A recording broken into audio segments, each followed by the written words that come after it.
In its 2023 outlook, the Nigeria Network of NGOs is anticipating that donations, there will be cuts back in donations, and also there will be some denials. Reading through this outlook, the Nigeria Network of NGOs is saying that the subsidy on fuel is expected to be removed in 2023. Majority of presidential candidates seem to be in support of subsidy removal.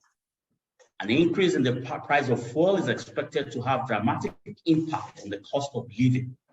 Hence, individual giving will receive a hit as people and philanthropists giving to small and medium-sized nonprofits may cut back. As inflation and cost of living affect their disposable income, denials or reductions and increased cutbacks are expected, including shifts in giving priorities. Again, this topic could not have been more timely. The team positioning for funding in 2023 and beyond. And we have experts in the room that will take us through how, as a nonprofit, we can position ourselves for funding. My name is Oyebisi Babatunde Oluseyi. I will be moderating this session. And of course, supporting me will be Inda Mola Ramide, who will be doing this at some point. Let me note that this session is being live streamed, and that for our question and answer, you will have to type it out in the Q&A session section of this of the chat of this Zoom app, so that we can pick up your questions from there. Joining us on the conversation today will be the CEO of Sterling One Foundation, Mrs. Olakweju Ibekwe. She's someone we all know. And also joining us is Mr. Joseph Idaosa Amen Agwan. My apologies if I didn't get this pronunciation right.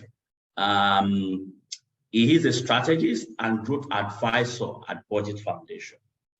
Then also joining us is Dr. Umar Abdullahi Maina, who would also be leading sessions on how to formalize your NGO. And Mr. Maina is the Deputy Director Administration, Network of Civil Society Organizations in Borno State. Also joining us is Mr. Bunu Mohammed Buka, who would also be talking to us on how to obtain the SCUMO certification, which is needed for us to open a bank account. Mr. Bunu is an internationally certified development expert and a consultant with over 13 years. Also joining us is myself, all right, Oyebisi Oluseyi, and I work with the Nigerian Network of NGOs. The run of play today will be very exciting and interesting, and I am really so happy that we are having this conversation at this time, at the start of the year, when we are all about planning our work. Again, the theme for the conversation today is positioning for social impact investment and funding in 2023 and beyond. And to welcome us will be the CEO of Sterling One Foundation, Mrs. Olakweju Ibekwe. You have the floor, please, Mrs. Olakweju Ibekwe, who is a citizen's best leader and also a sustainability coach. Thank you so much for your kind words, Mr. Oyebisi. Please permit me to wish everyone a happy new year. It's going to be a fantastic year, notwithstanding the seeming downturns in the economy and the predictions that there will be recession in different places. And that is why we are here. We're here to position ourselves to make sure that we make the most of 2023. I must first appreciate our partner, Mr. Oyebisi, the Executive Director of the Nigerian Network of NGOs.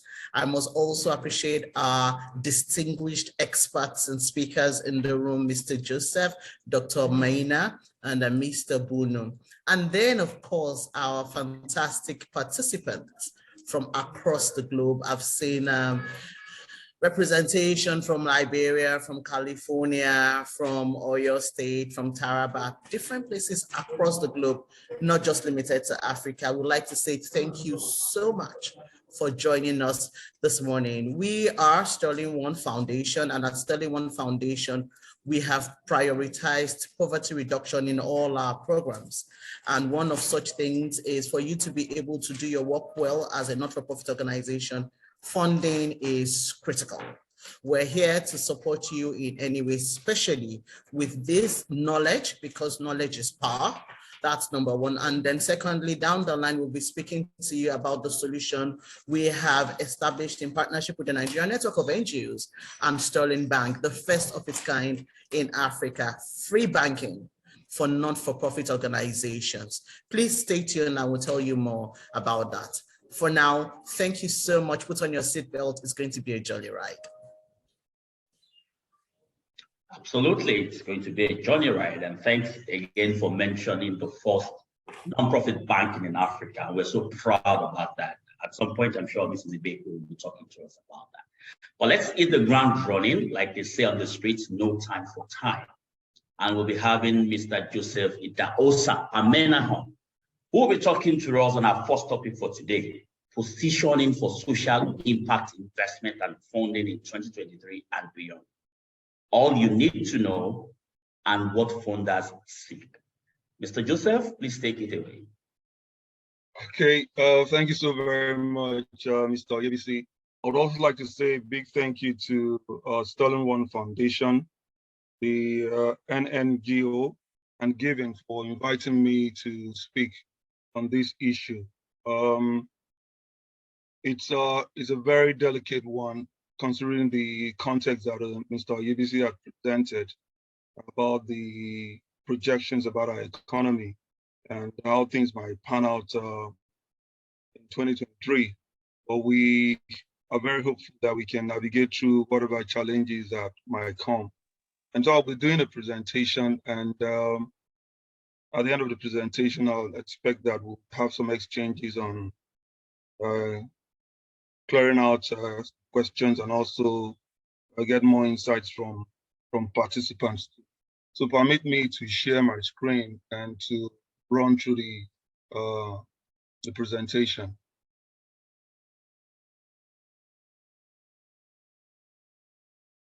So please let me know if you can actually see my screen. Yes, we can, sir. Yes, I can. Great. So I'll then continue to the next slide.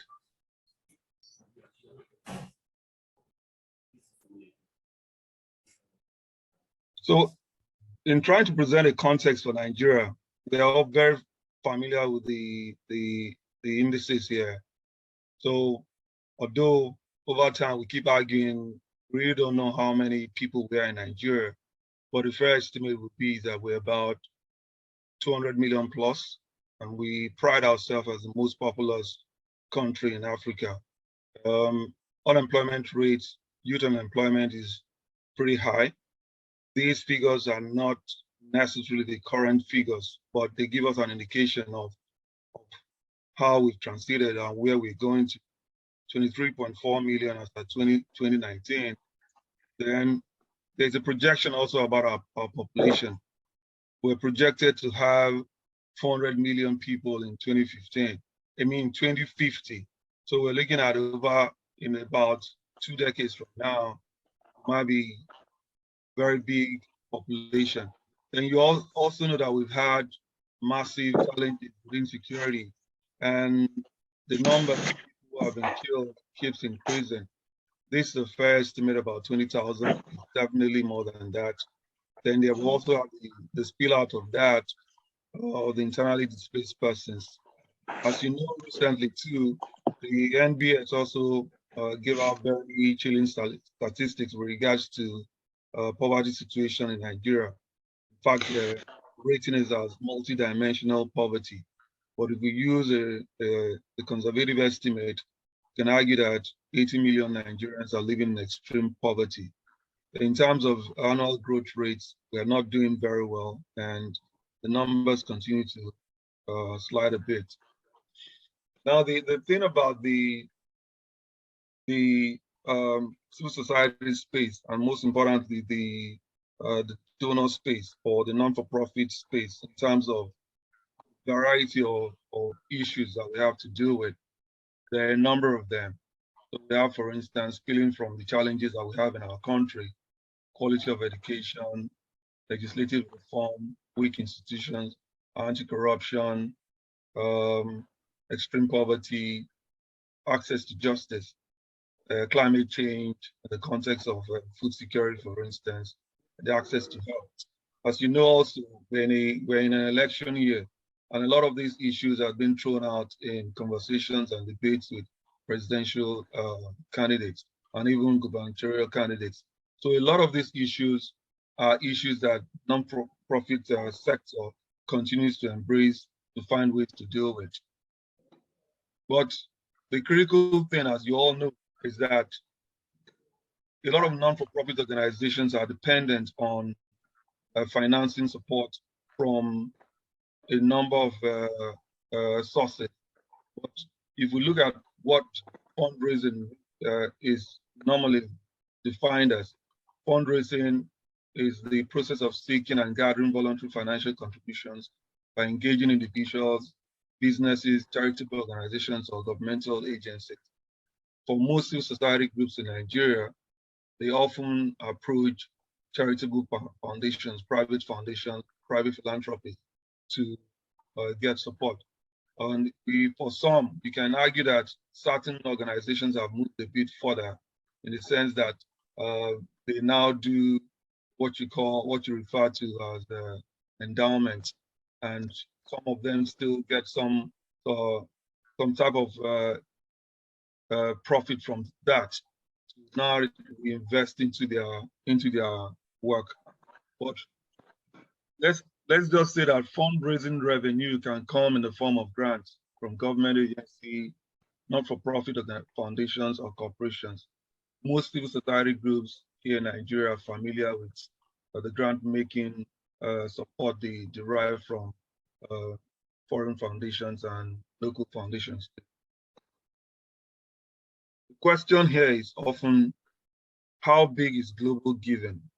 These numbers are conservative, but the projections as far back as 2017 was that $66.9 billion was put out there as part of charitable giving. And so you find foundations and private institutions globally invested in supporting civil society related type of work all over the world. And these figures are enormous. But again, with regards to Nigeria, let's also narrow down a bit into what are the types of support sources that we have here. So we have bilateral and multilateral donor organizations, mainly big entities executing projects in huge amounts for large-scale interventions and humanitarian support. So you find the likes of the Australian Aid, UNICEF, Program, UNDP, UK Aid, all falling into this category. Funding sizes can be as high as $80 million, and funding are provided through large Nigerian NGOs and international partners. But as you all know, in the last few years, there has been dwindling support for Nigeria-related types of projects, from likely the government-funded aid programs. For instance, UK Aid in Nigeria, DFID and co have simmered down on funding for work in Nigeria. Then you also have private foundations, government-funded NGOs, so the likes of Port Foundation, Ned Mercado Foundation, and I've inserted also USIWA, though as you all know, USIWA transited into Open Society to be part of the Open Society Africa. Illuminate, Hewlett Foundation, Aliko Dangote Foundation, NDI. These are mainly international private foundations supporting local CSOs, Nigerian government, and other international foundations. A lot of civil society groups are more familiar with these types of organizations and access support from them. Funding sizes can be between $50,000 to $5 million per organization, depending on projections of the specific foundations. I try to push this a bit. So we need to to understand what's happening within the donor sector, especially with regards to private foundations. And I'll give you a classic example, the Open Society Foundations, specifically with the Open Society Initiative for West Africa, considering that I've worked there for about a decade. And in the last few years, it underwent what is referred to as a transition, a transformation. So it's now referred to as Open Society Africa. In 2022, for instance, the Open Society Africa still use a mix of its existing structures to give grants. In 2023, which is where the year we're focusing, there is no clarity yet, but it will be ideal for organizations or grant-seeking civil society group to keep a watch on that space. So the emphasis here is there is need to become familiar with the changing context of the donor and private philanthropy sector.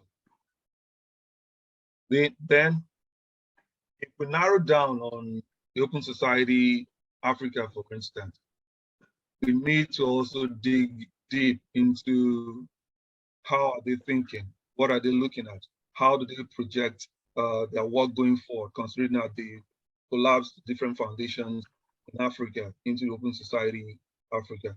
So, for instance, if you look at what we normally pushes organizations, the whole question about the theory of change. For instance, their own description of what their theory of change looks like. Our ambition is to contribute to transformative change at the national, regional, continental, and global levels. We are guided by the African proverb, if you want to go fast, and if you want to go far, go with others. We therefore achieve impact by being part of a Pan-African ecosystem towards political and social economic transformation driven by values of economic and social justice. We seek change at scale by acting in solidarity with and amplifying the voices of agency of people most directly affected by autocracy, exclusion, human rights violations, injustice, and poverty. This, for instance, shows you that for you to embrace engaging an entity as this, you need to also unpack and understand what their theory of change is about and their areas of focus. This sounds like a mouthful, but if you do a deeper breakdown, you'll at least get a sense and get into the spirit of where the foundation is going to. So I now highlighted that you need to also understand starting fundamentals, and that I touched in the last slide. What is the operational strategy of the foundation? What are the goals, objectives, and assumptions underlining their work interventions? Check the trends of their strategic plans. It is very important that fund-seeking organizations understand the strategic goals and strategic plans of the funders they are approaching. If you have an understanding of that, or even if you don't, you can seek audience with such foundations to say you intend to work, you are projecting to work with them, or you want to have an audience to further understand how they intend to work. Do not assume that you know, or do not rely on feedback from organizations that you think have worked with them previously. Engage them.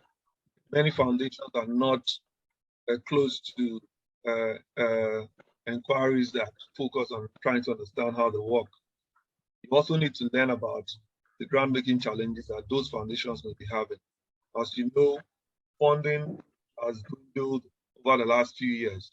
So you also need to understand what is the grant size that you're looking at, and how much of that are they intending to focus on, which thematic area, and what geographical approach they have. You also need to understand grant-making approaches. So for instance, many foundations put out what is called call for proposals. And there will also be what is referred to as proactive engagement. Some of them will engage organizations, more or less co-create projects, co-create ideas, and invest in working with partners to look at existing challenges and see co-create solutions. So you need to understand that. Then The other key question is, what do foundations really look at in organizations? There are a few things that you must position yourself to be seen by this foundation. The question will be, does the organization demonstrate the vision and skills, breadth of experience and discipline needed to accomplish the project with a high degree of success, timely and cost-effective manner? So this is about, how do you project your own organization? How do you cite yourself in a way that when people first access the points of how you project yourself? So for instance, your website, what are the things that you say you do? Does the organization have a track record and recommendations that distinguish the organization as one who will lend a new or important voice to the advocacy community and be an agent of change? What exactly do you do that is different? What exactly do you do that is so different that will require foundations to be interested in your type of work? And to what extent are you involved in policy debates and national issues or local conversations? If you're a community-based organization, does the community even know you? And what levels of engagements do you have? So there's something about self-projection here. There's something about also putting yourself out there in ways that are factual and ways that can be verified. Then the key thing now, if you narrow it down to the question of projects, when you design a project, because oftentimes grant-making organizations fund projects. Sometimes they actually do institutional funding, where they give direct funding to an institution to just manage its existence. How they manage that is really up to the organization in question. But in terms of specifics to the project, there are key questions you need to answer. Are the project goals and timeline realistic and manageable? In the intro, we did speak about the negativities that have been projected about the year 2023. One of the key challenges that NGOs are faced with has to do with the question of rising inflation. How will that impact on terms of grants that they have? And how will they make adjustments to their programs? So all these are interlinked into the essence of the project. The key thing also too, over time, is foundations are very interested in monitoring and evaluation, and importantly, learning. How do you capture learnings from your projects? These are things that you must infuse into your projections. Then the key thing also, does the project have multiplier effects? Not all projects necessarily need to have the next steps, but you have to also find a way to infuse into it. If, for instance, you're invested in humanitarian types of work, what will that project lead to? What will it bring about in a specific community?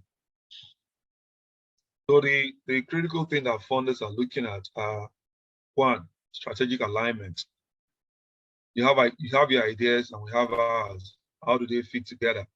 This is very important. They are also very interested in pushing and understanding how their own strategic plans, projection objectives are met. So what is the alignment with yours? Constructive relationship, build relationship that puts value first, not necessarily turn off. Oftentimes, it does appear sometimes that certain organizations are only just interested in money flow from donor organizations. They're not interested in building other forms of relationship.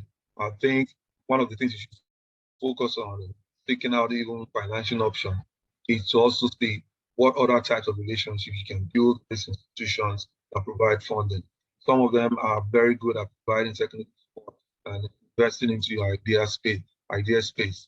Then the other thing is that the efficient administrative capacity. Also looking at that, many foundations are not interested in one-man donor, one-man organization, one-man, what you call individual NGO guys.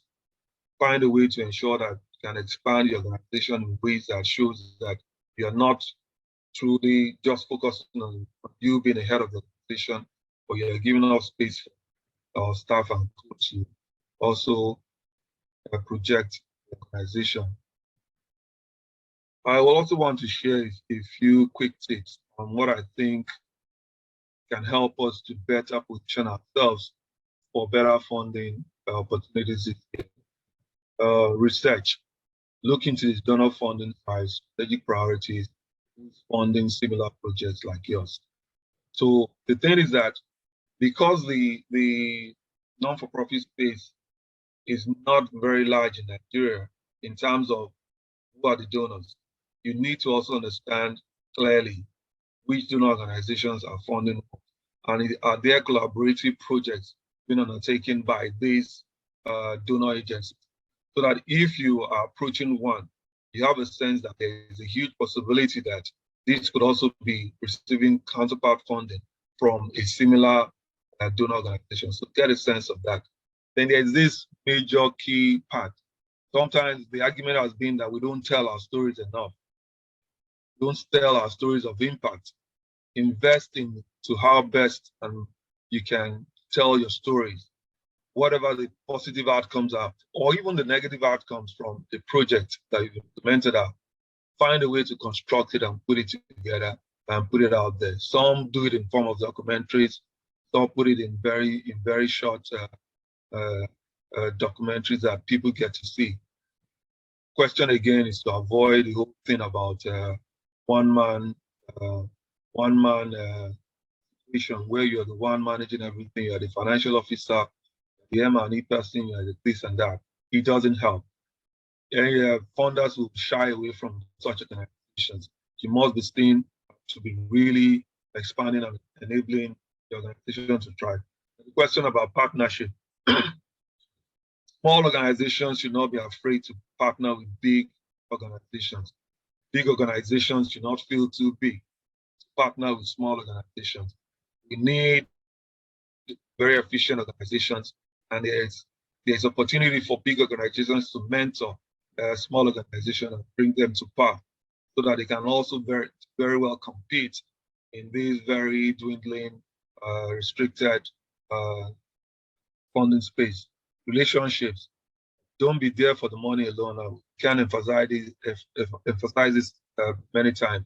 Please build relationships with key officials of the organizations that provide funding. Build very sensible relationships that enable you to keep tab of what's going on in those foundations. And this is the thing. There is no jump. It's going to be step by step. In your bid for looking out for funding, it's a gradual process. And more so, impact itself is also gradual. It's not something that happens overnight. So don't necessarily be put down if at the end of the project year, you can't really tell exactly what your impact has been. But it's step by step.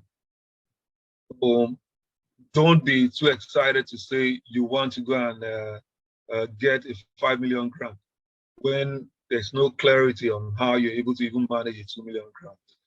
Focus mainly on what you can manage and what your capacity can manage.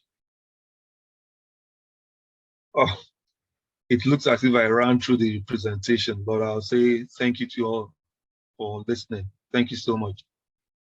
Thank you also. Thank you so much, Mr. Idausa, for that presentation. We know indeed that had a lot of experience and thought put into it. So thank you so much for sharing those tips. And let's go straight to Q&A. We'll be taking questions now. In fact, participants are commenting that they don't want you to stop. They would like that you continue because they really, really enjoyed this session. Thank you so much, sir, for a wonderful presentation. And I know that participants took notes and took, a lot of knowledge from that presentation. We'll be taking questions now. I'll do a quick scan of the chat box to be sure that we don't have any questions in or just yet. While we prepare to have participants raise their hands to signify if they would like to ask any question, please click on the raise hand function to signify if you would like to ask any question from Mr. Idausa. Okay, some people are already dropping in their questions, so I will just read out some questions that are coming through the chat. The first question is it typical that a directory of these organizations are easily available to the public? That question is from Taylor, Urias Taylor. Is it typical that the directory of these organizations, I believe by these organizations, he or she means funders, but donors, these organizations are easily available to the public? I would say Mr. yes. Idahosa? I would say yes. And Mr. Oyebisi will probably throw more light on that, considering that the NGO has done a lot of work in providing data on how to access big funders. But the advice will also be, you can also do a search yourself. If you have access to the internet, you can actually do a search on what private foundations are doing in Nigeria. You can easily access them. But I'm sure the NGO can also provide links on those. Thank you. Thank you, sir. I would continue to scan to be sure that I'm not missing any question from any participants. While we wait for other participants to send in their question. And indeed, Mr. Oyebisi will at some point in the webinar come up to throw some more light to some of the questions that have been asked. But for now, we will just take all the questions that we have now and then allow Mr. Idahosa to just provide more insights. Okay, another question is, please, okay, so they're asking for, it's kind of along the same lines of the first question. They're asking for a website for investors or funding organizations. And like Mr. Idahosa said, you can do a search online and find that. But sir, if you'd like to maybe provide another answer to this specific question, is there a website for investors or funding organizations?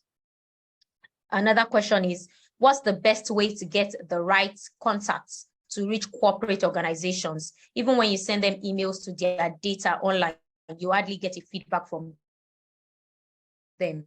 So what is the best way to get their contacts where you'll be able to reach them directly?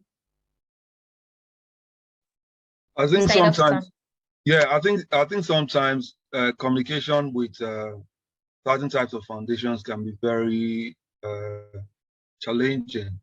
So one of the things I often advise people is that if by some chance you know organizations that have engaged with such foundations before, you can ask for access to that. But the other thing is that I know that a lot of foundations are very protective of their reputation and provide other forms of visibility. So for instance, you can directly engage with them on their social media handles for those who have social media handles. So for instance, as you know, over time, Twitter has become a very common place here. You can access their Twitter handles and ask directly that you want to. Sometimes you need to be very persuasive in terms of pushing to get the replies, because it could just be that the officer in charge of communicating with the public is slowing down a bit. But sometimes you can do the hard thing about calling them out in a positive way, and you can get the feedback that you require. So it's a mix of measures, but the thing is to be very strategic about it and not necessarily confrontational, because ultimately you're trying to build some partnership in future with such organizations. Oh, thank you, sir. Another person is asking, talking about grant writing, how can one write a compelling grant proposal that will attract funding? Okay. You know, we had cited that there are certain things funders look at in terms of projects. So one of the things that is very important is that the idea, the idea of the project itself, what exactly are you projecting? And that's why we emphasize the question of research. So look at within your own space. What exactly are you proposing to bring about the change you envision? So, and over time too, I've also encouraged proposal writers to also do what you call collaborative writing with their peers. Share these ideas with your peers. Let them sound them out to be sure that what you want to propose makes some sense. And it's not every time that every good proposal gets to be funded, because there are also funding restrictions by foundations. But the thing is that the authenticity of your own idea, the authenticity of the proposal, the innovation, the ideas you're trying to push out, how authentic is it? Someday, even if you don't get immediate funding for it, if that idea is something that had not been looked at before, I'm very sure that at some point you get the type of funding you require for it. So one thing I will also say, for those who don't particularly have the expertise on writing grants, there's absolutely nothing wrong in seeking out for assistance. Sometimes there are individuals who can do this freely. There are those you can also you need to pay to help you write a proper grant. Because again, certain foundations have specifics about how to fill their templates applications. So you also need to understand how to go through that. But again, there are varieties of ways to do, and there's help and resources available. Thank you, sir. So we're running out of time for this session, and I will quickly run through the remaining questions that we have. And sir, you can please provide brief responses, sir. How do NGOs manage the challenge of project imposition? That's one of the questions. How do NGOs manage what? The challenge of project imposition. Okay, this is the way I look at it. Oftentimes, in the last few years, I know that a number of foundations are into co-creating projects with their partners. It's not the case often that you have projects being imposed on partners, because it absolutely doesn't make any sense. Because ultimately, you're interested in getting positive outcomes from project implementation. The imposition of projects is not the trend any longer. So I would say that if an NGO is not comfortable with the position of a project by a given funder, if you want to stay true to yourself, you can exit from such relationship. There's nothing tying you to. I've had the experience of entities that will engage in proactive engagement to say, this is what we want to do, this is how we see it. And we've had pushback. Those individuals have said, look, we don't want to do this. This is not the way we want to do our work. And we've had to go our separate ways. Except if you're saying you're constrained, you just have to take the money. But we know we emphasized in the presentation that it's not necessarily about the money flow. It's about how are you investing yourself into doing that particular work. If it doesn't work for you, please exit it. Please, that would be my advice. But again, there might be other constructive ways to deal with it. If you can have further dialogue, further engagement with these institutions to say, this is how we say it, and we think that it should go this way. There is some bit of persuasion that can happen. But if it ends up that you can't get around that, please exit. Don't force yourself into a relationship that is just about the money. Thank you so much, sir. I believe that response also suffices for dealing with difficult partners. That's one of the questions from the comments. Somebody's asking how to deal with difficult partners during project implementation. Would you say that response also answers? There will always be difficulties. You will have difficult partners, as in funding partners. You will have difficult civil society groups who are not responsive to the templates of reporting of the partners. There will always be challenges but there are always conflict resolution infused into grant-making contracts or grant contracts. Those conflict resolutions options, clauses, have to be brought to light when these things happen. Whoever is managing a particular grant is not the all in all. They are also superior to that person. You can access those information. It's just the same way with a particular NGO. If that NGO is proving difficult for the partner, the funding partner. There are measures to deal with it. Ultimately, it might lead to an end of relationship, and it can also lead to a delisting of that particular partner from further funding from the NGOs. So there are ways to deal with it. But the thing is that whoever is coming with these challenges, you must be clear you must be very clear on what the challenges are and what the sources of the challenges are and how to deal with it. Thank you so much, Mr. Idausa, for providing such succinct responses to our questions. Very quickly, let's move to the next session with Dr. Minor. Sir, we're ready for the second session with theme formalizing your NGO, getting set for opportunities. This will be co-facilitated with Mr. Bono Mohamed Bakar. Welcome, sir. You have the floor. Thank you very much, dear, and congratulations for the previous presenter for a wonderful presentation. And he says, and I quote, he says there is no shortcut to the way upward. It has to be step by step, and I totally agree with him. And that is exactly why we feel it's important. One should not be in a haste to actually start even applying for a grant unless one has actually formalized his or her own firm or an organization, so that he or she will have the basic minimum requirement that the donor may want to know before actually surrendering their resources to him or her for project implementation.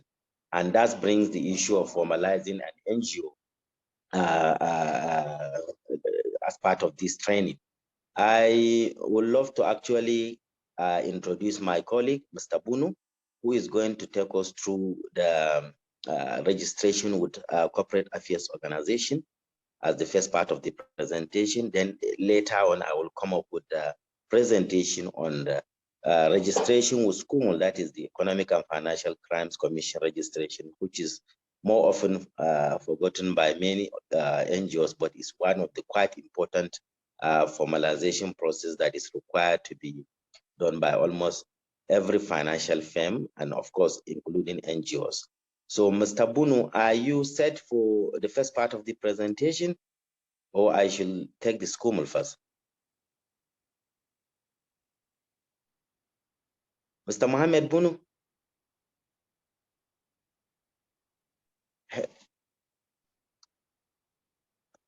All right. I think maybe Bunu is having difficulties at his end. Maybe the technical person can upload my presentation on SCUML while Bunu get his own set, so that we shouldn't waste much time for our audience out there. Hello? Hello? All right, thank you very much. I can see it has come up. I think basically mine is on the SCUML registration. And to begin with, I would like to actually start with the objective of what exactly we want audience to, you can move to the next slide.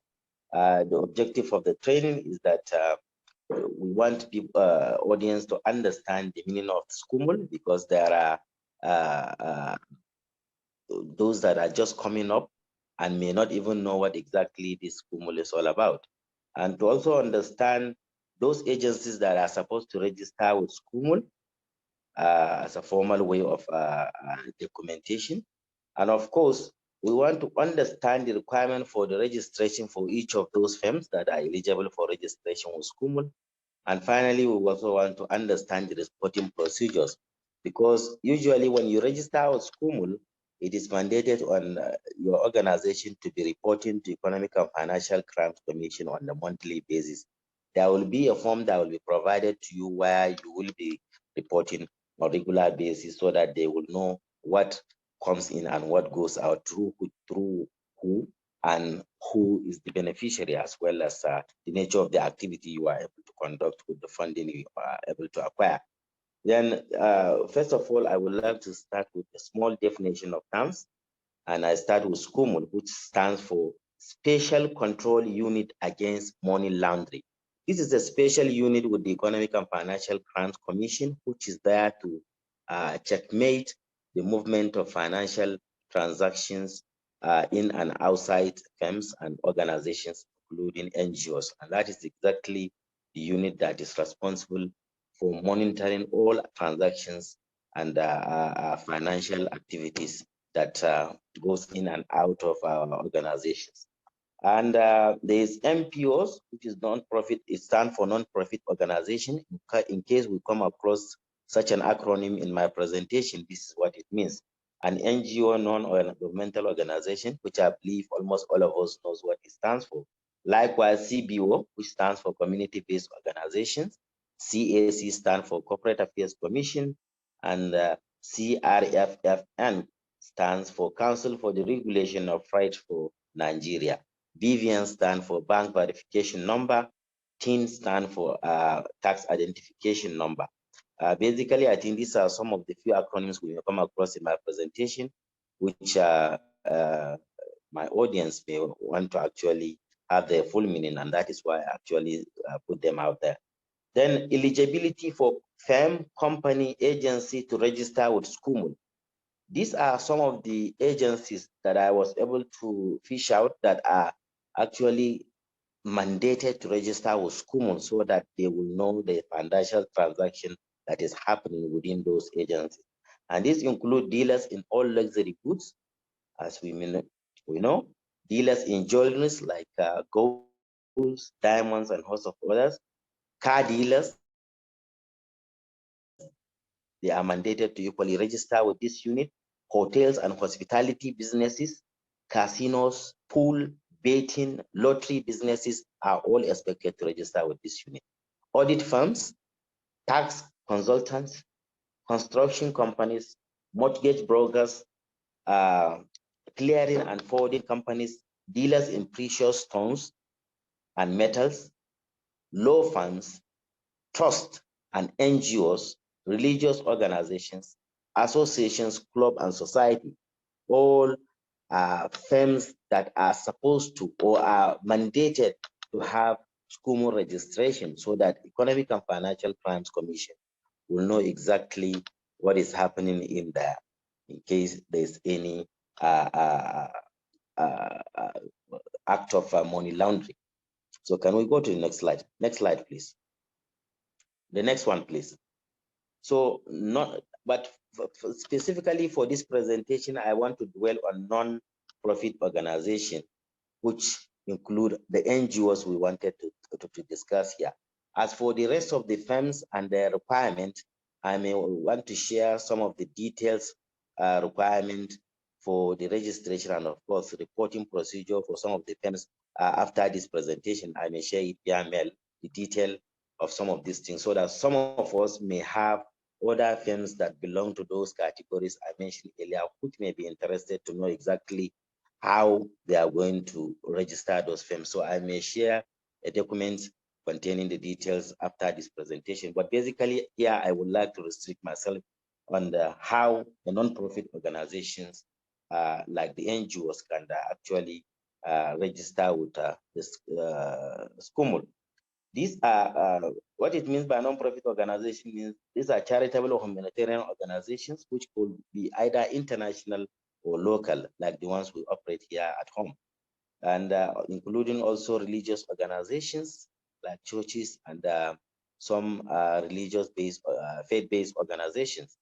It also includes clubs and associations and societies that are established by either ethnic group or maybe people of similar interests who decided to establish a society and host of others. Provided that they have financial transactions in that society or corporate society, they need to equally register with SCUMUL so that they can monitor and be reporting their financial transaction, Economic and Financial Crimes Commission. Can we move to the next slide, please? Right, thank you. So registration requirement for non-profit organization, that is the NGOs, because I'm trying to actually narrow down to where we belong. So first of all, what you need to register with SCUMUL as the requirement, you need to have your certificate of incorporation. that is the CAC certificate, which I believe most of us here may have it. Incorporation of trustee or CAC certificate, CAC 7 and CAC 2, those are forms. Identifications of trustee with a valid means of identification, that is, board of trustees should submit a valid means of identification, be it national ID card, driving license, or international passport for validation.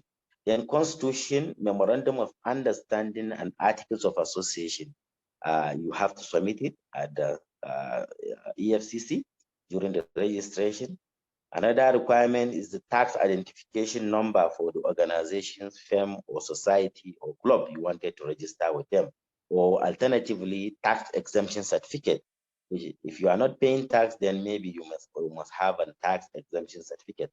So you should present either of the two documents in combination with the earlier mentioned documents. The particulars of protectors, if any, copy of cooperative agreement for international NGOs, because it's part of the requirement for international NGOs to also have this cooperation agreement when they come into a country to provide their support. Then trust of deed agreement, like and of course, finally, the BVN, bank name, and the account number through which these firm or organization receive their funding. And also part of the registration requirement for religious organizations, which some of us may belong to the faith-based organization on this call. These are what you may need to require to present for the registration with the school, because sometimes they can even accept your state registration. Can you move to the next slide? I think. Move to the next slide, please. Okay, that's great. So certificate of incorporation, that is for religious organization. Incorporation of trustee. No, you should go back to the previous slide, please. You are one slide ahead. Perfect, great. That is it. So for religious organization, you need to have your certificate of incorporation or registration, be it with state.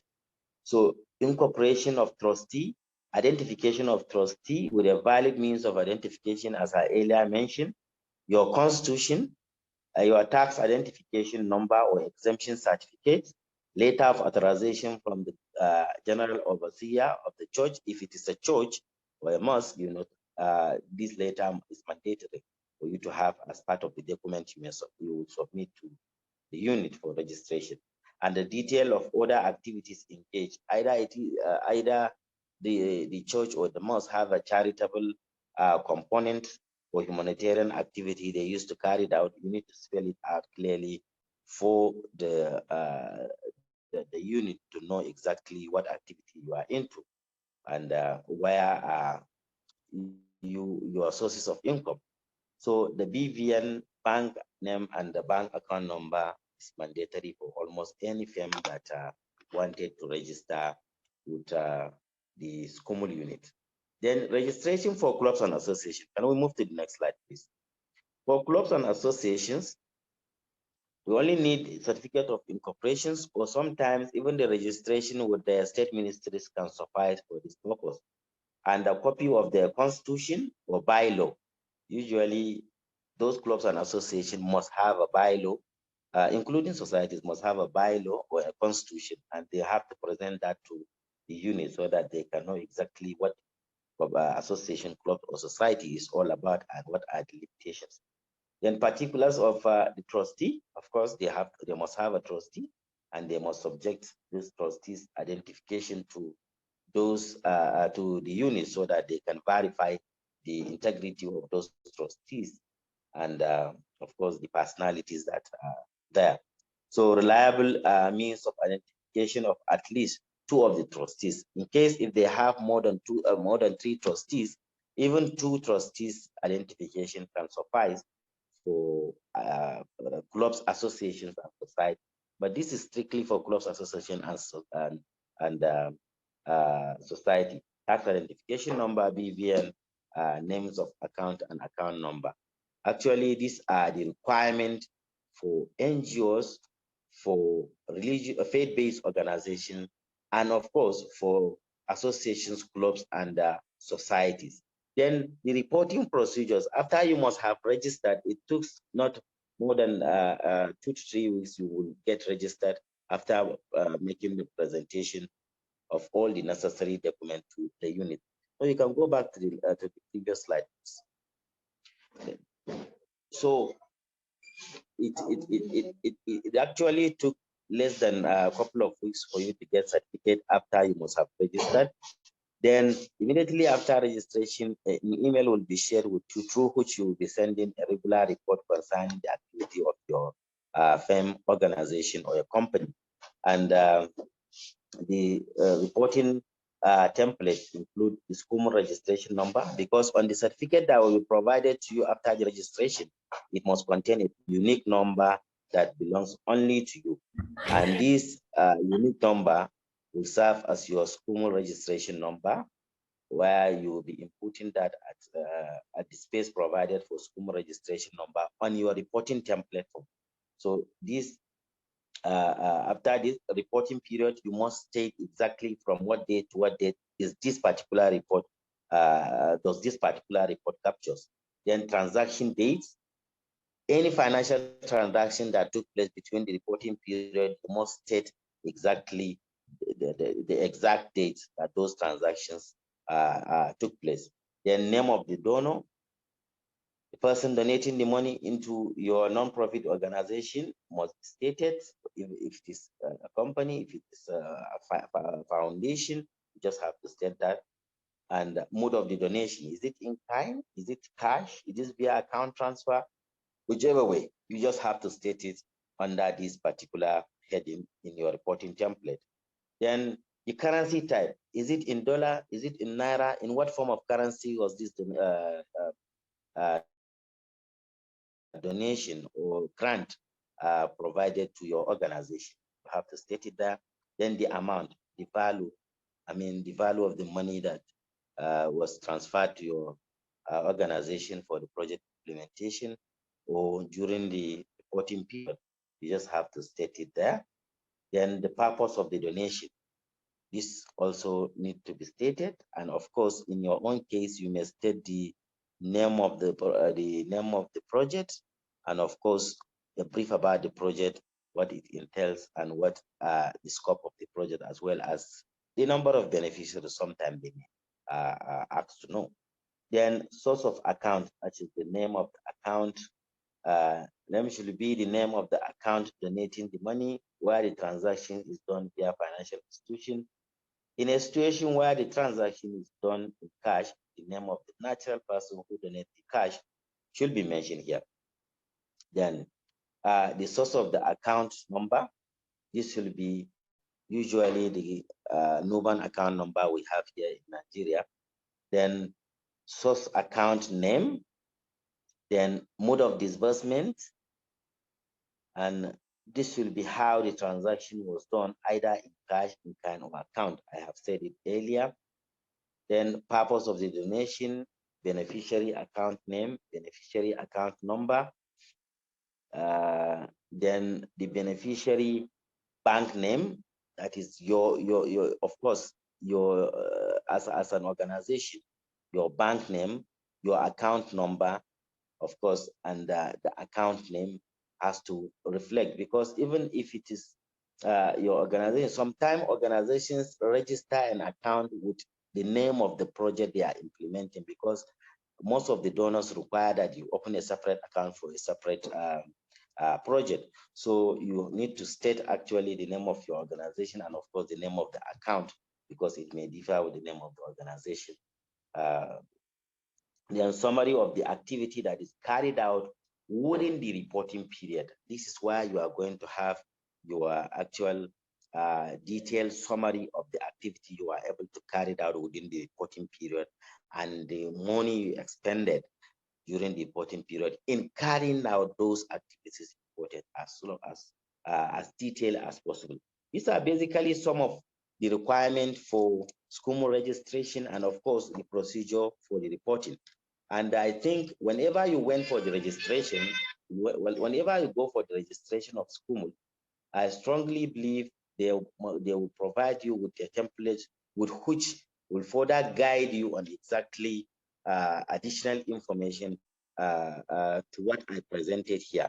And I also assure you that I'm going to share a detailed document containing some of the details, especially regarding the requirement for the registration of some of the firms I mentioned earlier, and of course, some of the guiding principles in reporting after the registration. I think this brings me to the end of my presentation. I will entertain questions and answers before allowing Bruno to come in with a presentation on CSC registration procedure. Thank you very much for your audience. Thank you so much, Dr. Maina, for that presentation. And already we have questions in the chat, so I will just read out some of the questions that we already have. So somebody is asking, from experience, there are different categories of registration, and it depends on, okay, so this is just a comment, I believe. Apologies. Okay, somebody is asking, how do I process our NGO SCUMUL number? No, once you were able to submit all those documents we mentioned as regard the nature of the type of organization you wanted to register with them, as was spelled out earlier, you will just wait for a couple of weeks and your certificate will come out, and the certificate will contain your SCUMUL number. It's a unique number that only belongs to your organization. And that number is what you'll be using to report to the unit on the monthly basis. Thank you. So somebody is also saying that they have tried multiple times to register, but it has always proven difficult. Could you please respond to that, sir? Well, actually, I do not work with EFCC, but I believe from my own end here in Borno State is the unit are very friendly, especially with non-governmental organizations. It's not difficult at all. However, if it is proven difficult at your own end, I think it's not going to be out of place for you to actually go to your social media handle, maybe tag one of the EFCC officials and make this complaint to them. Maybe they can speak to them, because at our own end here in Borno, we even invite them at the level of non-governmental organizations that look like the ones we are operating here to come and actually sensitize our members on some of the challenges they are facing with the unit. On a regular basis, we do that, and they actually oblige. They actually respond to us whenever we call on them. So I don't think there's anything difficult there, except if the issue has to do with the personnel in the unit. So if that is the case, the person may actually decide to contact a superior officer in that state and make this complaint. Are NGOs supposed to pay a fee for SCUMUL? If yes, please, how much? Are NGOs supposed to pay a fee for SCUMUL certificate? I believe that's the question. If yes, please, how much? Dr. Maina?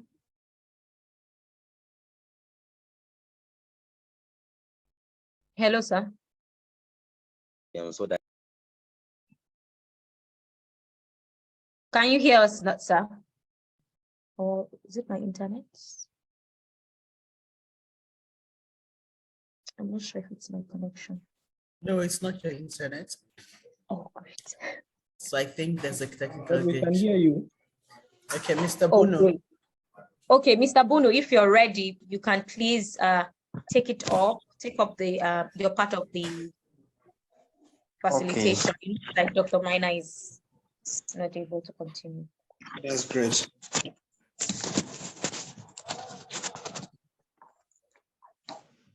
So let me share my screen. Oh, can you help me to that? Yes, I believe that. Sorry, my network took off and I went offline. Yes, Dr. Maina. Yeah. Yes, we lost you for a little bit, for a while, sir. And so we want to take Mr. Bunu now, and then we will take another round of questions as soon as Mr. Bunu is done with his presentation. Is that okay, sir? Perfect. There's no problem at all. Okay. Thank you so much, sir. So, Mr. Bunu, we're ready for you, sir. Yeah, thank you so much. Would the technical help me to share my screen? Yes, they're working on that, sir. They're working on that now.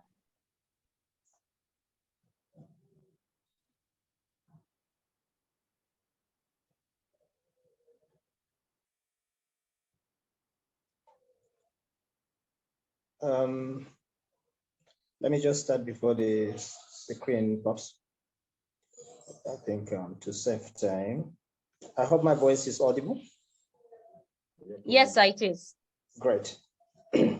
So I think let me start by welcoming each and every participant to this very important training. I also want to join the chorus to commend the previous two presenters. Yeah, I think they've virtually done most of the job that I'm supposed to do, because mine will going to be very easy, as they've virtually touched a lot of areas where I am supposed to talk about. So basically, I'll be talking about the registration with CAC. Of course, the objective is here. We don't need to waste much time here. Can we move?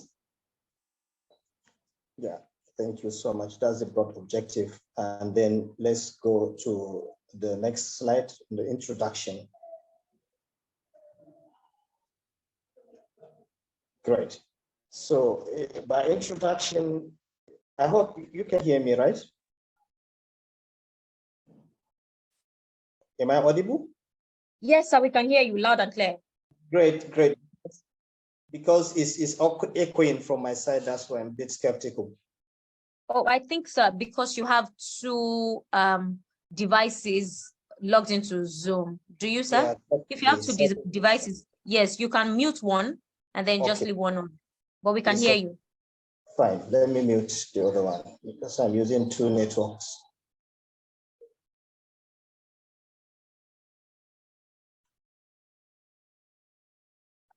Yeah.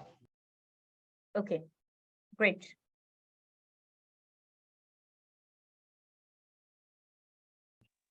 Am I audible? Yes, sir. Okay, fine. So by introduction, as I earlier mentioned, non-governmental organization, as rightly mentioned by my colleagues, needs to get the necessary prerequisites in terms of registration. Otherwise, their operational capacity, wherever they are, would actually not going to be friendly to any country. So that's all about it. Let's go to the next.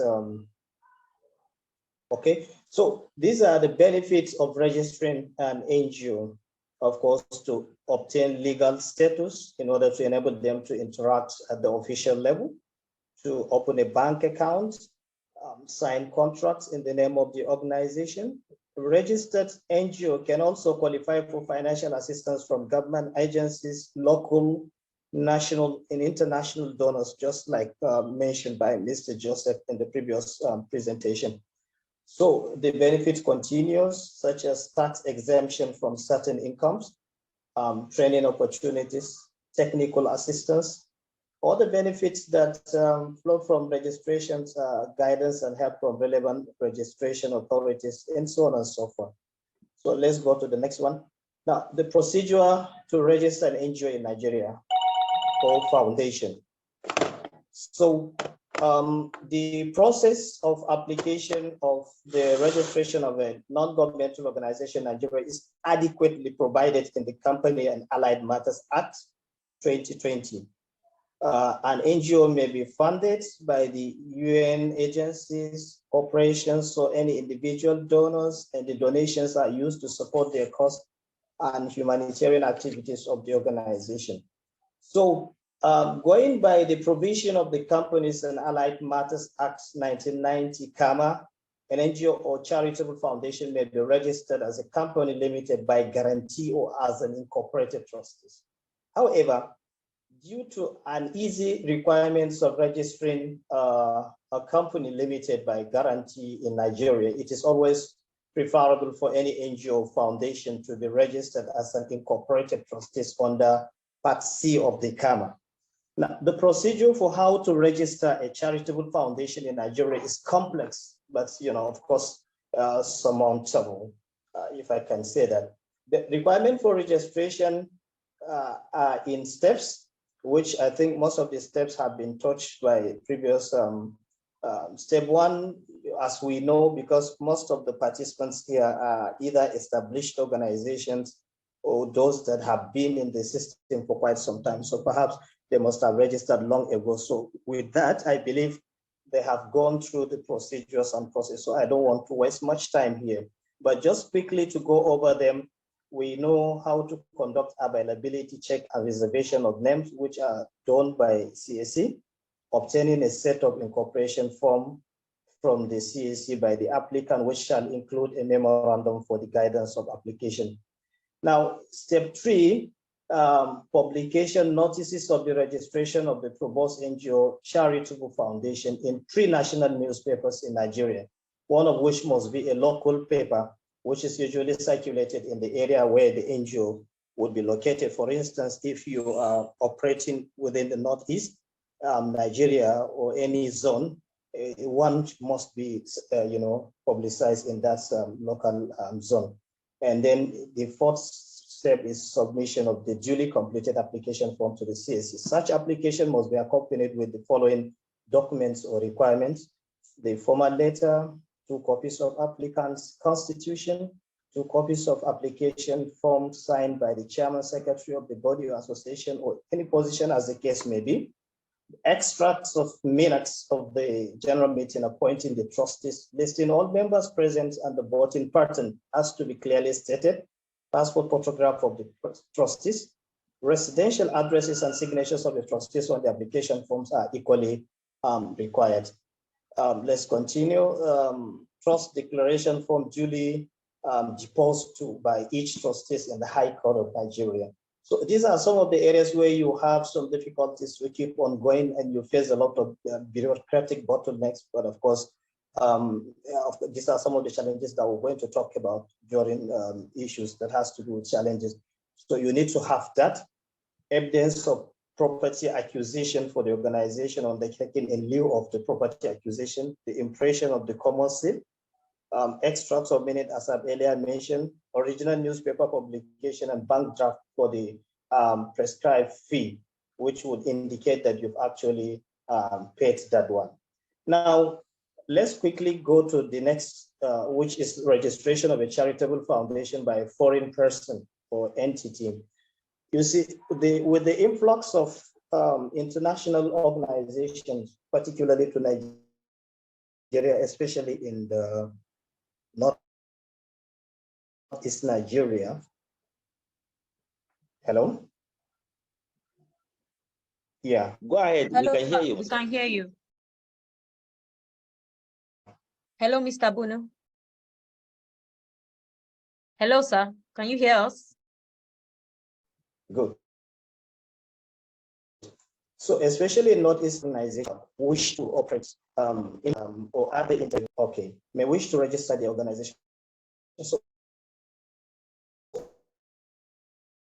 what is the registration? If taken to register a charitable foundation in Nigeria, may need to satisfy some vital conditions or requirements.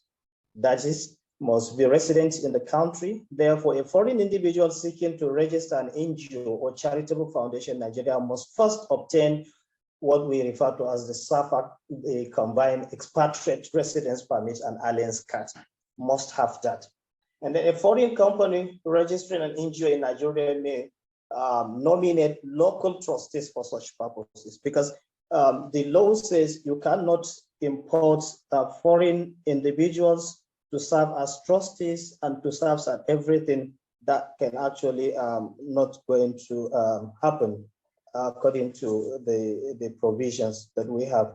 So if a foreign individual has that. But even that depends on the zone and states where they operate.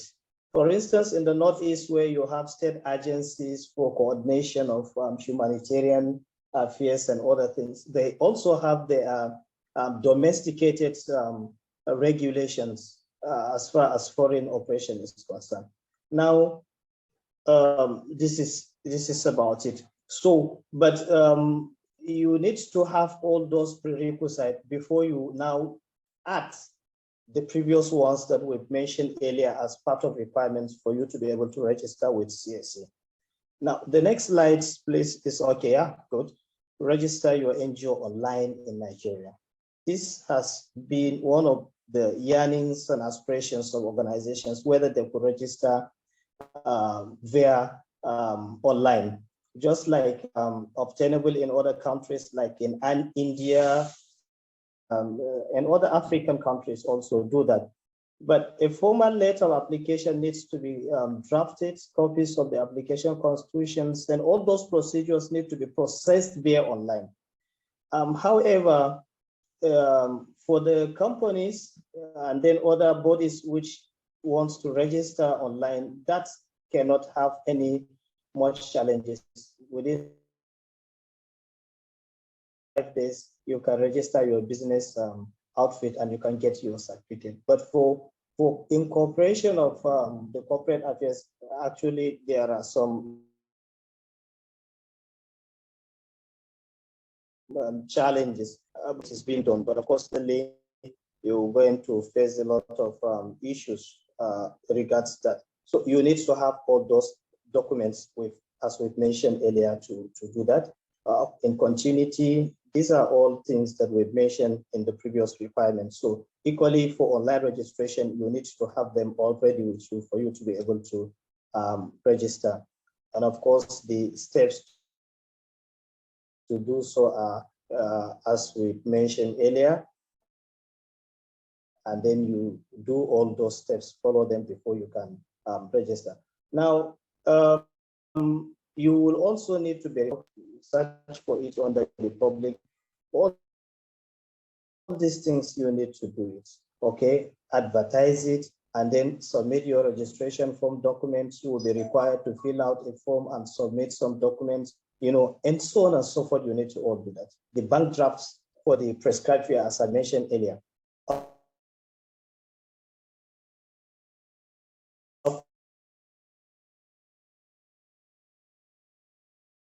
Of course, special control unit, Dr. Omar, such as the Federal Inland Revenue Service,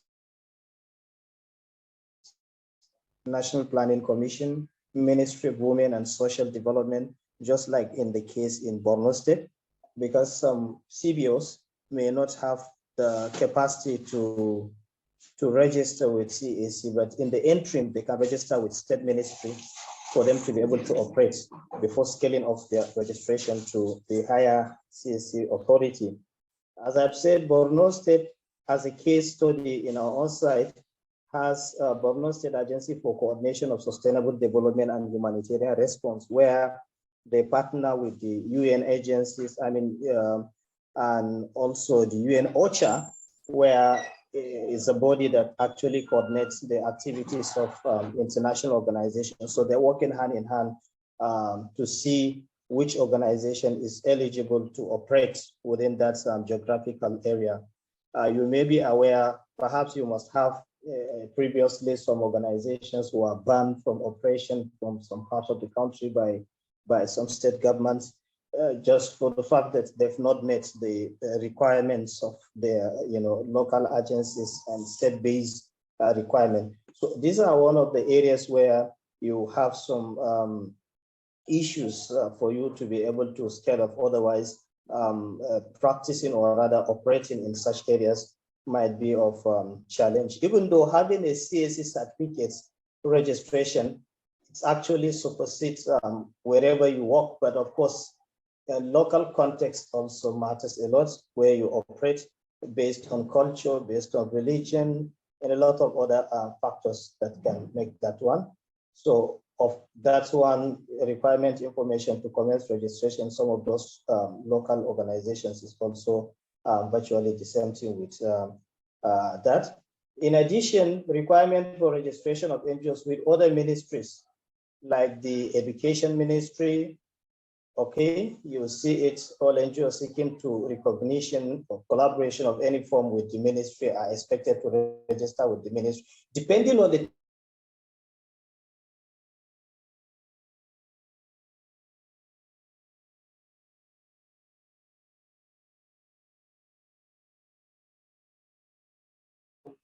also follows, just like I've said earlier, evidence of payment. But for that one, a few of 20 to 20,000 naira only in bank draft payable to Federal Ministry of Education, unlike that of the CAC, which I think I can tell you the amounts that is required for you to incorporate your organization. So the requirements continues. I think the slides are a little bit faster than what is being put forward. Yeah, forward. Yeah, next slide. Yeah, next. This is the one that I've just talked about. Next one, please. Yeah, great. So the document policies. Okay, I think you've skipped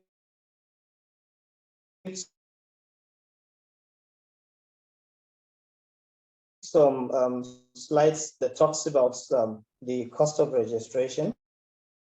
NGO or charitable foundation in Nigeria contracts a lawyer for a cost. However, the total cost of registration ranges from 130,000 naira to 200,000,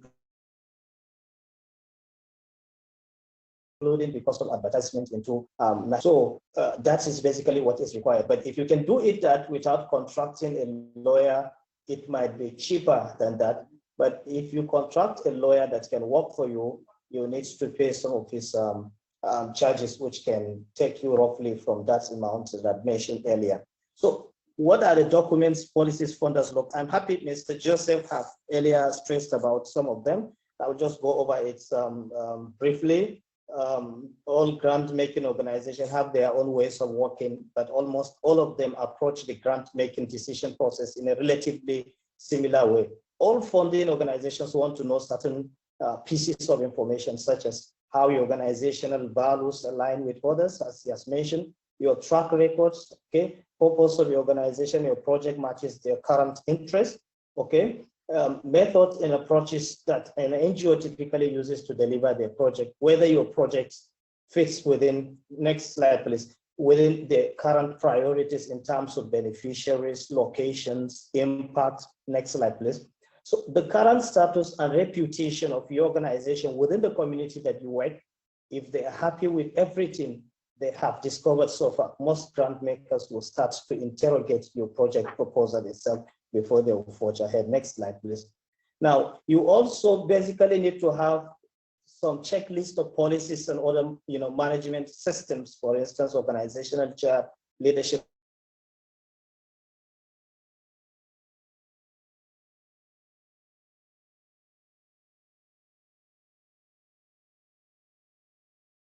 Hello, sir.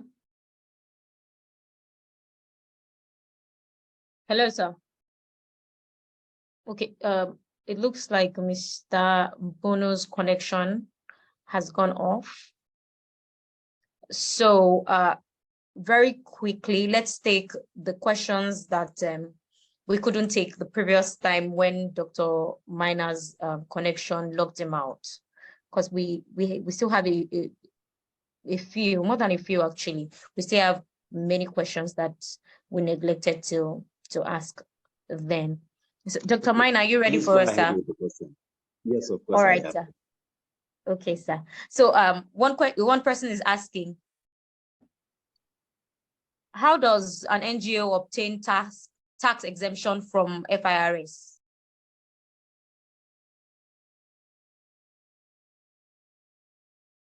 And another person is asking, for organizations that are yet to receive funding, is it necessary to register with SCUMOL before accessing funds, especially those of us coming up? Dr. Mine, are you Yeah, with me? actually, yes. Can you hear me? Yes. All right.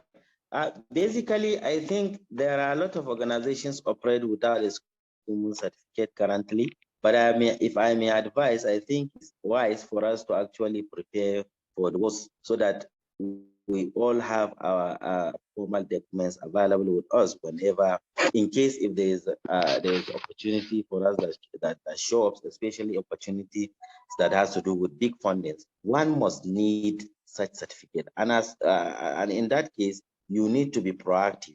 You need to at least prepare, especially when the registration for school does not require you to make any payment. It's as free as you can get it as free.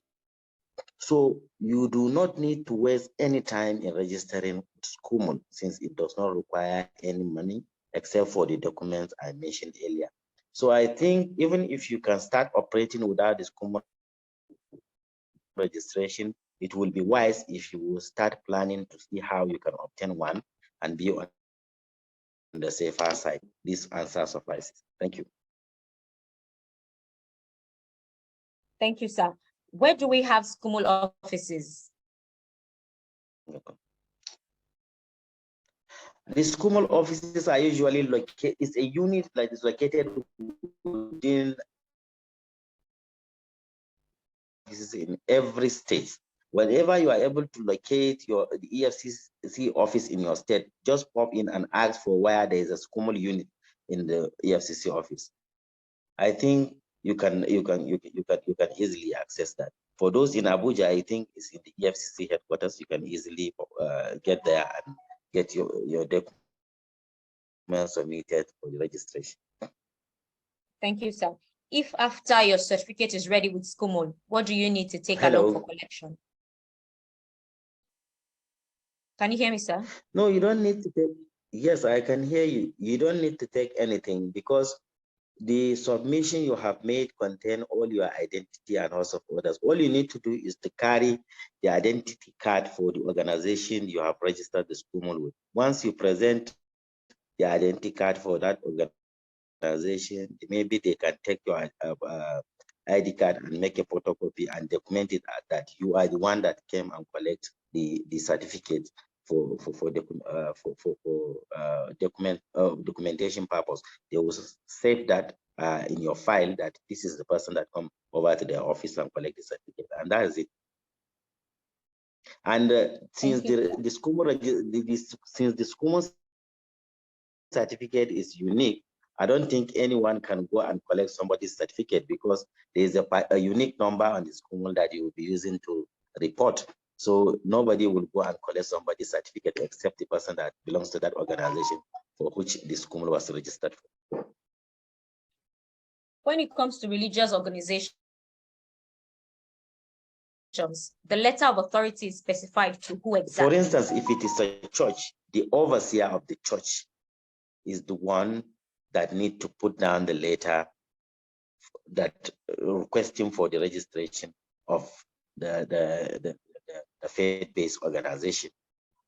For organizations like Jamaat al-Nasrul Islam, I think the state coordinator or the state director will be the one responsible. The superior person in charge of the state where that faith-based organization is operating is the one that is supposed to provide a letter requesting for the registration of SCUMOL with EFCC SCUMOL unit. Thank you, sir. To participants, let me crave your indulgence that we are a little too far behind. We had some technical challenges at some point, is why we are going to have to take some of your time to answer these questions. Please bear with us. Sir, another question is, SCUMOL registration online takes a very long time. In my experience, it is now 2 months and counting. Can you shed more light on why it takes so long? Well, as I said earlier, I do not work with EFCC, but from my own end here, we don't find any difficulty in working with people working in the SCUMOL unit at Economic and Financial Crimes Office here in Maiduguri. But it differs with places and it differs with individuals. So it depends on the individual that is operating in the unit that may be creating an artificial difficulty for you guys. Otherwise, I don't think there's anything difficult in the registration. I know there are some information they have to forward to the national headquarters for validation before they receive back a response for them to proceed with the registration. However, I don't think is time demanding that can take up to 4 or 5 months, as you was saying. So I think, as I earlier says, once you are facing such a difficulty, you can actually find an EFCC staff, senior staff, maybe on a social media platform, and tag him, make your complaint, present evidences, and I believe they will follow up and talk to those officers that are creating unnecessary bottleneck for your registration. This is how sometimes I explore while trying to get my international passport renewed. I faced a lot of challenges until I decided to go online and tag one of the immigration officers at the headquarters and reported to him. And before a week, I was able to get my passport. So this sometimes staff at the unit can create unnecessary bottlenecks, which I think is surmountable via this easy means. Thank you. Thank you so much, sir. We'll take a very short break now so that we can have Mrs. Ibekwe's presentation on the brief of the Sterling Cares. After that, we will go back to some of the questions that we have not answered. Sir, please bear with us while we take Mrs. Ibekwe's presentation, and then we'll come back to the questions. All right, thank you very much for the opportunity. Thank you, sir. Mrs. Ibekwe, you have the floor, ma'am. Thank you very much, Oyindamola. Thank you so much for guiding us in a very great way. And the session has been really engaging so far. And I must appreciate all our speakers. Because of our time, we'll go through the presentation I have for you. And this is just basically to tell you more about the free banking solution that I had mentioned earlier. So before we go into that solution, I'll tell you a bit more about Sterling One Foundation. Sterling One Foundation is a not-for-profit organization. We were established in 2018 by Sterling Bank, and we are looking to be positioned as catalyst and convener. We're looking to support the ecosystem via different solutions, one of it which is the one we're in right now. So many of us in the room already know about Giving.ng, but I'll run through what Giving.ng is about. And it is also an interesting way for you to position for more funding in 2023. Giving.ng is Africa's first and only free crowdfunding platform. Basically, it's a digital fundraising platform where you raise funds from your crowd online. So you put up your project on the platform and you share the link with your crowd, and as many as are interested or are touched or are burdened by the same burden that you carry will support you.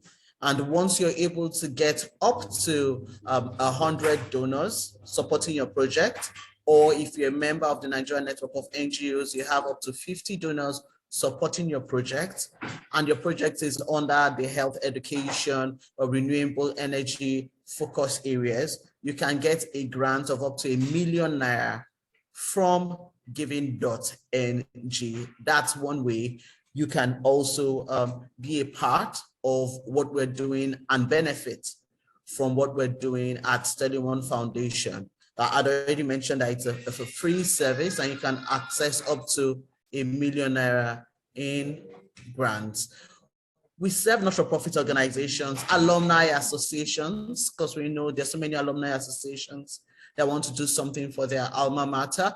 You can also benefit from the Giving.ng grants. And I'd already spoken to how you can, of course, we do due diligence to be sure that whatever it is you're raising funds for, the funds raised will go to the project in question. And it's as easy as ABC. The URL is www.giving.ng. You put up your profile, you put up your documents also. It's a good thing we're speaking about formalizing your documentation. But on Giving.ng, you can raise funds as an individual, because we know quite a number of people are interested in giving back to society, but have not been able to surmount all the challenges of registering appropriately with the CAC. As an individual, you can raise funds on Giving.ng. It's just that the funds will go to the projects in question. For example, if you want to support students with a scholarship, the invoice we're going to pay to will be the invoice from the school, paying directly to the school or directly to the hospital if it is to support those that need hospital health services.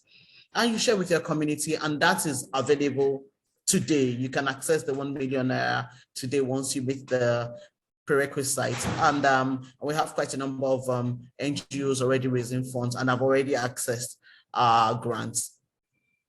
For the free banking for not-for-profit organizations is the first in Africa, and the objective is to support the great work you are doing.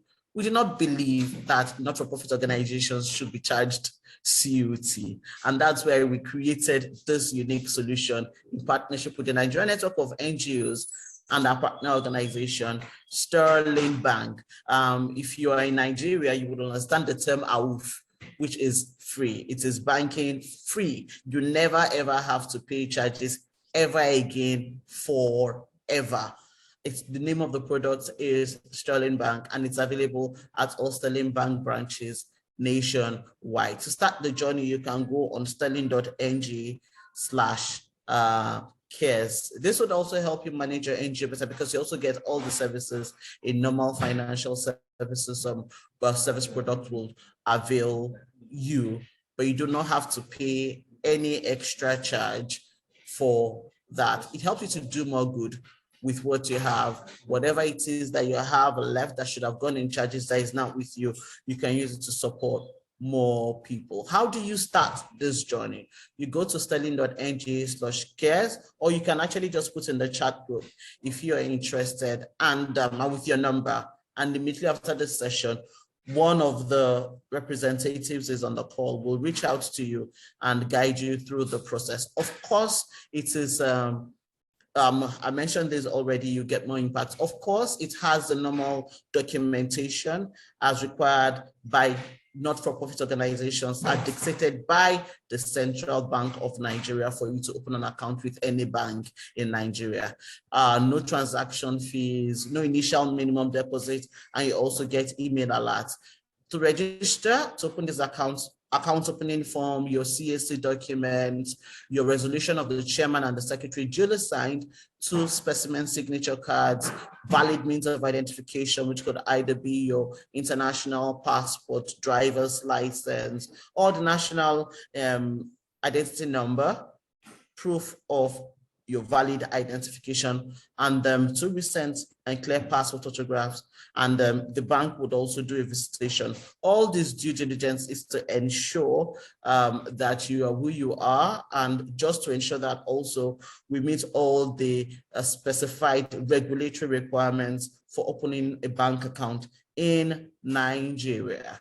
And we provide different partnership solutions also for you, especially if you're crowdfunding on Giving.ng. We execute the project with you, and then we'll support via communication in different areas. Some of the partners that we've worked with, including Apropos Doctor, if some of us that know him, I know earlier last year we had a project with him where he was providing free cervical cancer screening for women at different locations in Lagos State.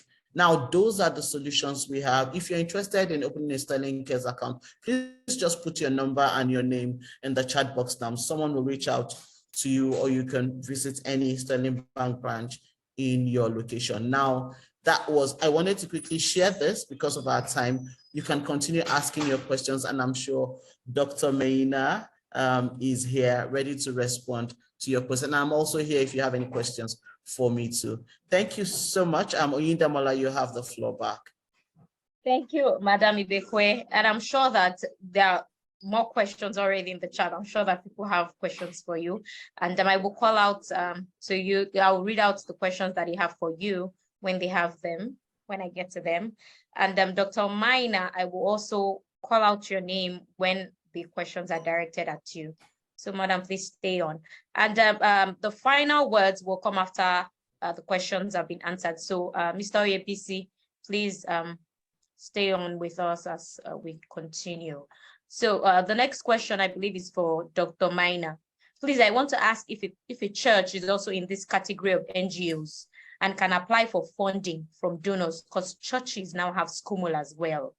So Dr. Maina or Mr. Idausa, I think either of you can provide a response there. Yeah, of course. I think the faith-based organization have to specify exactly their jurisdiction of operation. There are faith-based organizations like the churches who have a charitable activity going on.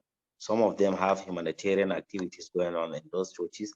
So, and some of them are even applying for funding, even at the international level from donors out there. So these have made it mandatory for them to actually register with SCUMUL, so that the Economic and Financial Crimes Commission will know exactly what comes in and what goes out, particularly with the name of rendering humanitarian services and charity activities in the country.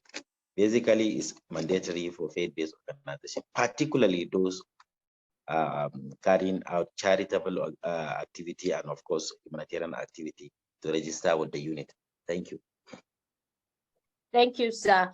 This is a comment from one of the participants, Madam Farouk, about the question about the FIRS exemption. She's saying that FIRS gives tax clearance certificates only now. They no more give exemption. That their organization applied for the exemption, and this was what they were told, that they only give tax clearance. So that is in reference to the question earlier about FIRS clearance. Another person is asking, please, what if you have not gotten a reporting template for SCUMUL? What do you do? Dr. Maina? Yes, you just need to reach out to where you get the certificate. And I think, I believe there is an email they will share with you. And that email will actually contain the reporting template. And then you will start filling the reporting template on a monthly basis. Usually the reporting period is 30 days. So you should make sure that you capture all the activity you did within the month and actually input them into the reporting template and submit it regularly. It's as simple as that. Thank you, sir. This question, I believe, is for NNNGO. How do we register? You visit the website, www.nnngo.org, and click register and fill the form. That's all. The website is nnngo.org. Another question is, okay, this question I believe is for Mrs. Ibekwe. Please, what are the focus areas of Giving.ng and Sterling Cares? Okay, thank you so much for that question. And I would answer the question in two ways. One, Giving.ng is a crowdfunding platform and does not have any focus areas, provided what you're doing is for social impact. So whatever it is you're doing to support the less privileged or to reduce poverty wherever across the country, you can raise your funds on Giving.ng. The only thing is, for you to access the Giving.ng grants, your project now has to be in the area of education, health, or food security, or renewable energy. You can access up to the 1 million naira grant once you meet the requirements. But anybody and everybody can raise funds on Giving.ng, and you can access funds from anywhere in the world on Giving.ng. We have our payment gateway partners, Flutterwave and Paystack, so you can share the link with anybody across the globe. They can donate whatever currency they want to donate to your project, and you will get the money on Giving.ng. That's to respond to the first question. Now, Sterling Cares is a banking product in partnership with the Nigerian network of NGOs and Sterling Bank. It is just a banking product. an account in a bank is just that it is free. It doesn't charge you anything at all, and you do not have to have any minimum account opening balance. You can open the account with 0 minimum account opening balance. It's just that as you start using the account, since for you to get the benefit, you have to have some funds in it. Does that answer your question? I believe it does. And Thank one you. person is asking for confirmation. There's not going to be search fee deduction, just to confirm. There will be search fee deduction because that is a regulatory requirement. So anything that the CBN has put in place, we cannot touch. What we can touch is the one we've spoken to, no charges at all. For search fees, that is a requirement by regulation, and we have to be seen as law-abiding citizens. Thank you, ma'am. Somebody is asking, how much are we to deposit for the account opening? 0. You do not have to put in anything to open the account. Okay, so it looks like, okay. So you can get an account number without putting in any funds. Somebody is saying that I have tried severally to raise funds through the Giving.ng, but I don't know how to get it done. What can I do? Okay, so maybe you want to put in your number. So I will run through how do you register. It's a good thing that I saw Mr. Benjamin Olorunfemi put in that he's already raising funds. For you to register on Giving.ng, as an individual, you just click on Giving.ng, www.giving.ng. As an individual, you register, put in your details, put in the projects you want to start raising funds for, the details. Once the admin checks because we usually check for stuff like typos so that people will be able to understand your communication properly. Once that's clear and you go through that check, your project is live. All you have to do is now share the link. Now, as an NGO, a registered organization, you need to put in your CAC certificate. You need to put up also your memorandum and articles of association. And the third thing that is important for you to put up is the valid means of identification of at least 2 of your trustees. You have to put in those 3, and then back end, we have a due diligence team that will check the records to be sure that those documents are valid. Once that is done, you can start raising funds on Giving.ng. But specifically, could you please just put your name and your number in the chat group? The product manager for Giving.ng is on this call and will engage you back end to confirm if there are any peculiar issues, maybe network or anything that might have been a constraint for you. Yeah, I will just call out the person's name so that they can pay attention and do that. Mr. or Miss Igweke, the Human Foundation. So The Human if you're Foundation. listening, the Human Foundation, if you're listening, sir or madam, please put down your name so that they can reach out to you. I believe that Mr. or Miss Enibo Albert would also want to put down their name because they are saying that email wasn't sent to them from Giving.ng. I have tried and no way. Email wasn't So sent you can send an email to contact@giving.ng. They are the resolution team for any technical issues. Contact@giving.ng, and that will be responded to. Contact, CONTACT @giving.ng. Thank you, madam. So I would try to quickly run through the rest of the questions because, our time is far spent. I only received a tax clearance letter, not certificate from okay, so we already dealt with that. Thank you, Madam Angela. Is Giving.ng fund strictly limited to 1 million naira? For now, yes, but we're looking to engage our board to increase it sometime in 2023, since we're all positioning for more funding this year. So yes, for now, to support the ecosystem, it's $1 million naira for us to support as many NGOs as possible. Must your organization have an account with Sterling Bank to access the fund on Giving.ng? Not at all. The funds on Giving.ng, they are available for every not-for-profit organization and social impact enthusiasts. Do we need SCOMO to open a Sterling Care account? I believe so, because I think that is one of the requirements for opening an account. Although the last time I spoke to a marketer in Sterling Bank on it, they mentioned that what they will need to, for you to actually start the process is for you to show that you have started the process online. So you don't have to have the certificate for you to be able to open the account. You need to have started the process online and gotten that initial communication from SCOMO that you have started the process and accounts can be opened on the basis of that. Thank you. Okay, so we will take 5 more questions now.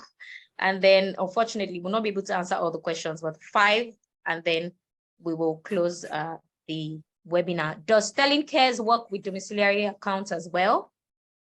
Yes, but the domiciliary account doesn't charge COT. So you will not necessarily get a no charge benefit for COT on domiciliary accounts. This is available for Naira-based account. Does the project not yet registered stand a chance for funds to progress? I believe that question is for Mr. Idausa. Sir, could you please respond? Does a project not yet registered, or I believe, or does an NGO not yet registered stand a chance for funds to progress? I'm not sure what that question.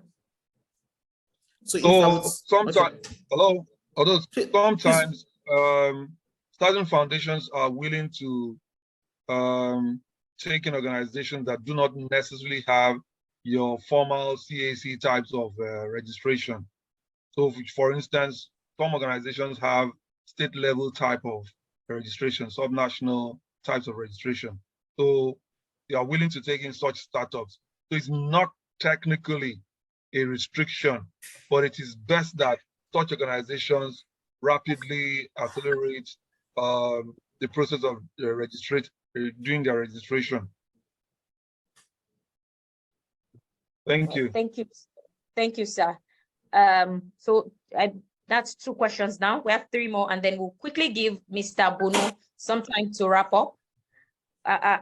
Oh gosh, we have 7 more minutes, so let's quickly do this. I checked. Okay. Yeah. Thank you so much. Can you hear me?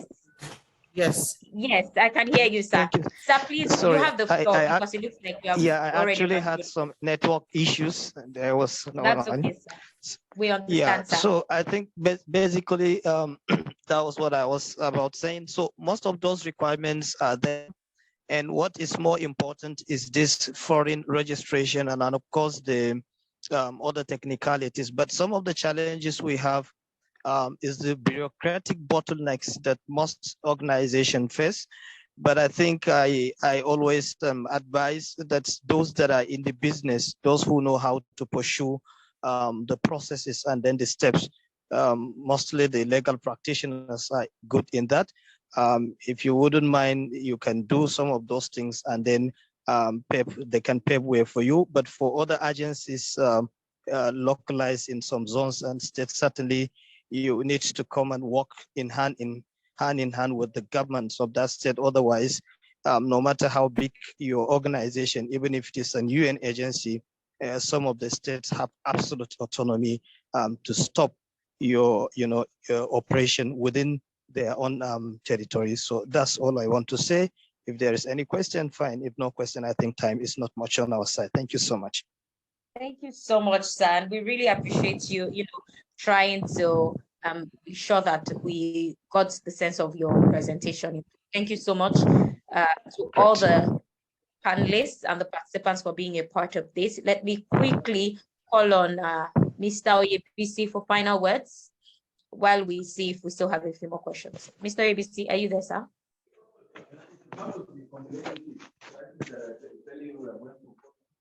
Mr. Oyebisi. Okay, so it looks like Mr. Oyebisi is not here. And we already have a lot of... Okay, so Barrister Debusoye would be giving the final words on behalf of Mr. Oyebisi. So if you're here, please indicate so that you can be given access to give the final words on behalf of Mr. Oyebisi.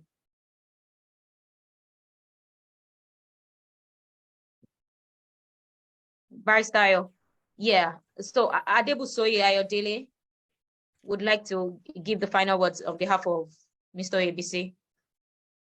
Is raising his hand so that he can be giving access to mute. And he will just give the final words and we'll wrap up. Thank you all so much. for staying on. We still have 193 participants that stayed on through the presentation. Thank you to all the panelists. While we await Barrister Adebusoye's final words, Ayodele Adebusoye, his hand is raised so that he can be given access for the final words. Okay, Mrs. Ibekwe. Yes, I wanted to also say that I would like us to have a virtual picture. So I was hoping that all the panelists can show their videos. Okay, we can quickly do that while we're waiting for Mr. Please turn on your videos so that we can take a picture.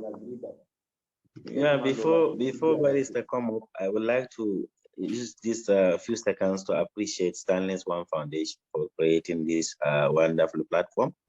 It has been one wonderful experience sharing platform, and I really enjoy every bit of moment we spent here. I have really learned a lot, and looking forward to connect with so many other people that I met here. And I wish we can do this some other time in the future. Thank you. Thank you so much, sir. Thank you for the kind words. I must also appreciate all our fantastic speakers. I have personally learned a whole lot today, and I'm looking forward to going through the slides again myself, because I'm sure I'm going to learn a lot still. The second thing is we do this quarterly. So we have 3 more sessions to go in 2023. And so definitely we're going to do more and see more of you. I wanted to confirm if the picture has been taken.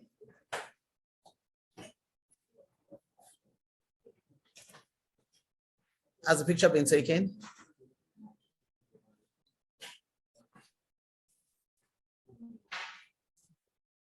It looks like it has. It looks like it has. Yes. So, Barrister Adebusoye, your answer. Final words. Yes, well, thank you very much, everyone. Of course, One Foundation and all those who have been part of this. I think it's something that we need to continue to do because it's not a one-off. And I think the sector is really indebted actually to One for this capacity building series which we're having. The discussions were very deep, and I think there's one of the things that we need to also understand that there's an emerging process in our regulatory framework. So the aspect of SCUMO, and NGO has been doing a lot of work on this. I think we just released an outlook for 2023. The SCUMO, the regulations with the new Money Laundering Prevention and Prohibition Act last year, 2022, is actually made it necessary for the regulations to be to actually be revised by EFCC and SCUMO. So that's something which is going on. So people should be aware that some of the guidelines have changed and are still being subject to a lot of review by SCUMO itself. So we need to stay tuned, so to speak, to see how that turns out. And of course, NGO is advocating to make sure that we actually get those regulations out in time so that there's no ambiguity. So thank you very much for everyone. And we look forward to seeing you all next time. God bless you all. Thank you. Thank you very much. All right, Thank you. So I wanted to mention something before we finally go. Just one more thing before we all go.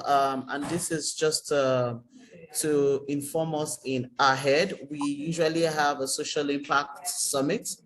That's where we bring in funders, the private sector, the government, the public sector, to discuss issues around social impacts and development across Africa. This is going to be happening in August 2023 in Lagos, Nigeria, here. So this is a safety date, August 9. Hello, Mr. Bunu, we can hear you. As suggested, every other. So, Mr. Bunu, we can hear you. It is August 10 to 11, 2023. August 10 to 11, 2023. And where you can register is on www.theimpactsummit.org. So you can save the date and then put it in your calendar. And you just check the website, you get all the details, and you can follow Study One Foundation on social media, also LinkedIn, for you to get all the relevant information concerning the Africa Social Impact Summit. Thank you, and do have a wonderful, wonderful year ahead. God bless you. Thank you too.